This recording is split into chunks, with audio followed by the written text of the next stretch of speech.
یہ پوزیشن لینے لگ گیا ہے جو لاسٹ ان کی باتیں ہوئی ہیں کہ میں بھی ان کو بھی لگ رہا ہے کہ یہ اب ایک اور راؤنڈ فل وار کا ہوگا جس کے بعد دوبارہ شاید بارگیننگ ٹیبل پہ آئیں. لیکن امید ہے کہ پاکستان انٹروین کر کے شاید ایک دفعہ پھر بچا لے. لیکن پاکستان کتنی دفعہ انٹروین کرے گا جب اسٹرکچرل ڈفرینسز اتنے سخت ہیں, جب ایران اب نئے ہرمز کے اوپر بالکل گیو ان کرنے کو تیار نہیں ہے, باقی دنیا ان کو لینز ریسٹرکٹ کرنے پہ تیار نہیں ہے, تو یہ پوزیشنز اپیرنٹلی کافی دور ہیں ایک دوسرے سے. بالکل صحیح. انور اقبال صاحب, سر آبویسلی جیسے عمران صاحب نے بھی ذکر کیا کہ Iran seems to be in a very inflexible mood right now, مگر ساتھ میں سر صدر ڈونلڈ ٹرمپ کے لیے بھی کافی ڈومیسٹکلی ہم یہی سمجھتے رہے کہ ان پہ کافی دباؤ ہے.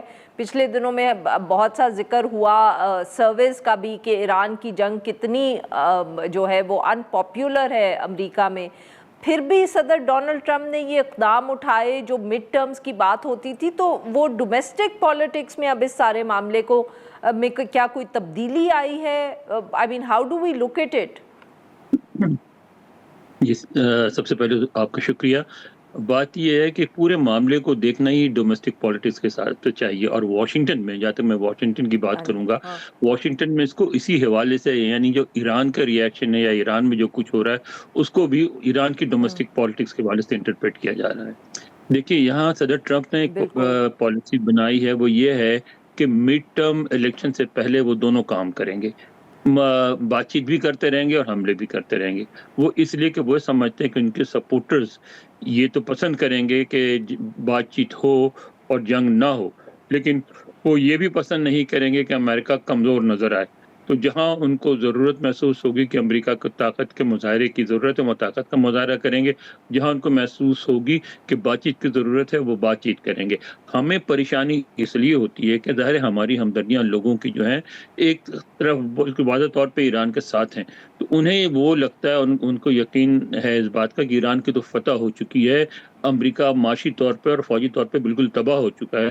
تو انہیں حیرت ہوتی ہے کہ تباہ شدہ ملک ایسی کارروائیاں کیسے کر رہا ہے. تو اس میں ان کی اسسمنٹ کی غلطی ہے. یعنی ہمارے ہاں تو میں نے یہ تک سنا ہے ٹی وی پہ ڈسکشن میں کہ بس امریکہ آخری سانسیں لے رہا ہے. تو بھائی اگر آپ اس طرح کا اسیس کریں گے سچویشن کو, آپ کو سمجھ میں نہیں آئے گی.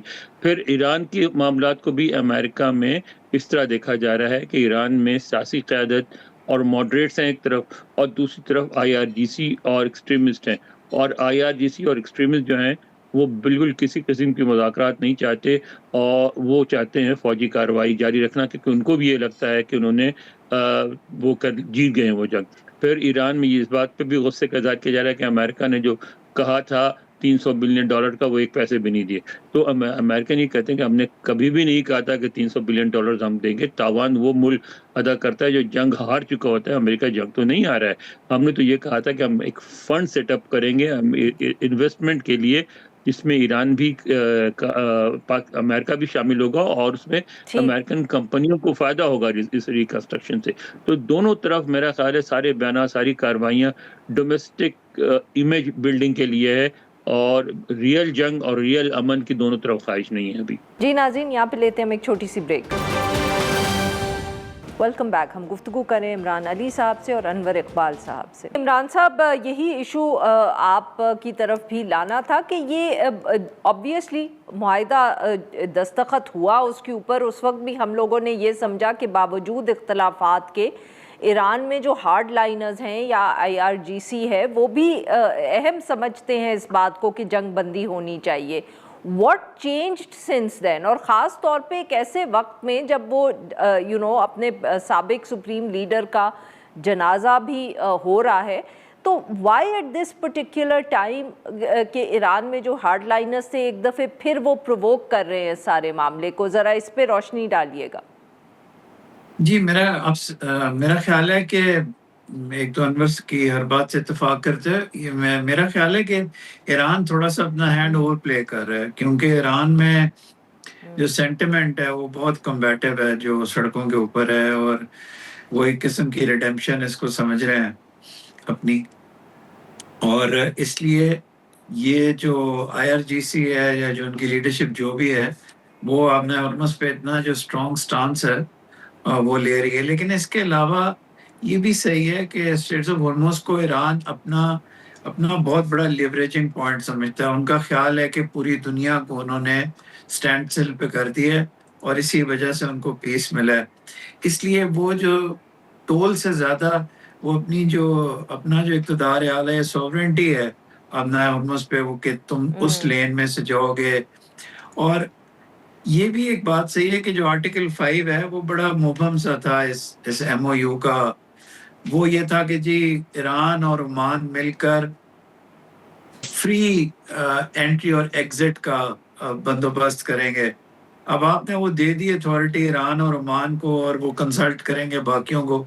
امریکہ کا فریڈم سے مراد یہ ہے کہ وہ ہرمز کی جو بھی جگہ ہو وہاں سے گزر جائیں. ایران کا ایسپیکٹ یہ ہے کہ لینز ہم ڈیسائیڈ کریں گے کیونکہ آرٹیکل 5 میں لکھا ہوا ہے, ارینجمنٹس ہم کریں گے اور ہم ٹول نہیں لیں گے 60 دنوں کے لیے. تو یہ اگر نیتیں ٹھیک نہ ہو یعنی کہ مسٹرسٹ ہو دونوں طرف سے تو ایون آپ پرفیکٹ MOU بھی کر لیں اس میں بھی پرابلمز آ جائیں گی. لیکن اس کی آرٹیکل 5 ایمبیگوس تھا, یہ it could have been read both ways. صحیح, بالکل صحیح. اب انور صاحب, اب آبویسلی عمران صاحب نے تو ذکر کیا پاکستان کے حوالے سے اور کہا کہ پاکستان دوبارہ کوششیں کرے گا. آپ بھی کیسے واشنگٹن DC میں آبویسلی ایمبیسی سے بھی رابطہ ہوگا آپ کا کہ اب پاکستان کی اس وقت توجہ ہے اس ایشو پہ, اور ساتھ میں JD وینس صاحب کا اس وقت کیا کردار ہے؟ کیونکہ آبویسلی پچھلی مرتبہ بھی ہم نے دیکھا کہ کیونکہ وہ نہیں چاہتے تھے کہ یہ جنگ ہو تو انہوں نے بھی ایک خاص کردار ادا کیا تھرو آؤٹ دا نیگوسیشنز. دیکھیے, پہلی بات تو یہ کہ ظاہر ہے ہمارے لوگ انوالو ہیں, اب بھی انوالو ہیں, پہلے بھی تھے اور رہیں گے کیونکہ پاکستان کا انٹرسٹ اسی میں ہے. آپ کو یہ بھی پتا ہوگا کہ جو ہمارے وزیر داخلہ ہیں وہ اس وقت نیو یارک میں آج شام یا کل صبح واشنگٹن پہنچ رہے ہیں, اور واشنگٹن میں ان کی مصروفیات کے بارے میں کچھ نہیں بتایا جا رہا ہے. لیکن ظاہر ہے کسی سے ملنے ہی آ رہے ہیں, اور ملاقات ایران سے ہو کے آئے ہیں, سعودی عرب سے ہو کے آئے ہیں, تو ان کی ملاقات بنتی بھی ہے. تو یہ بات تو بالکل آبویس آسانی سے بغیر کسی تردید کے خوف کہی جا سکتی ہے کہ پاکستان انگیج ہے, دونوں طرف انگیج ہے. پاکستان اب بھی کوشش کر رہا ہے کہ معاملات طے پا جائیں, لیکن پاکستان یعنی میں پھر اس معاملے میں میرا نقطہ نظر ذرا ڈیفرنٹ ہے. جب جنگ ہونے لگتی تو لوگ کہتے ہیں پاکستان کا رول ختم ہو گیا, اور میں اس کو بالکل مختلف انداز سے دیکھتا ہوں. میں سمجھتا ہوں جب جنگ ہوتی ہے جب بھی ضرورت پڑتی ہے میڈیشن کی اور میڈیٹر کی. جب جنگ نہیں ہو تو پھر آپ کا رول کم ہو جاتا ہے. تو میں سمجھتا ہوں چونکہ جنگ ہو رہی ہے تو پاکستان کی اہمیت مزید بڑھ گئی ہے, کیونکہ الٹیمیٹلی اس جنگ کو رکنا ہی ہے. مسئلہ یہ کہ جب بھی دونوں جو فریق وہی چاہ رہے ہیں کہ اپنی اپنی فتح کا کوئی جھنڈا لے کے جائیں, اور جب تک ان کے اندر یہ انڈرسٹینڈنگ پیدا نہیں ہوگی کہ فتح کا جھنڈا کسی کو اٹھانے کا موقع نہیں ملے گا, اسی میں گزارا کرو, اس وقت تک یہ چیزیں چلتی رہیں گی. اور میں سمجھتا ہوں کہ جو امریکہ کی ریئل پالیسی ہے جو بھی ہوگی وہ واضح ہوگی مڈ ٹرم کے بعد. مڈ ٹرم سے پہلے صدر ٹرمپ اسی طرح دونوں کام کرتے رہیں گے. بالکل ٹھیک, بہت بہت شکریہ ہمارے دو مہمانوں کا, انہوں نے ہمارے لیے وقت نکالا. ناظرین, آج کے لیے بس اتنا ہی. We'll be back on Monday now.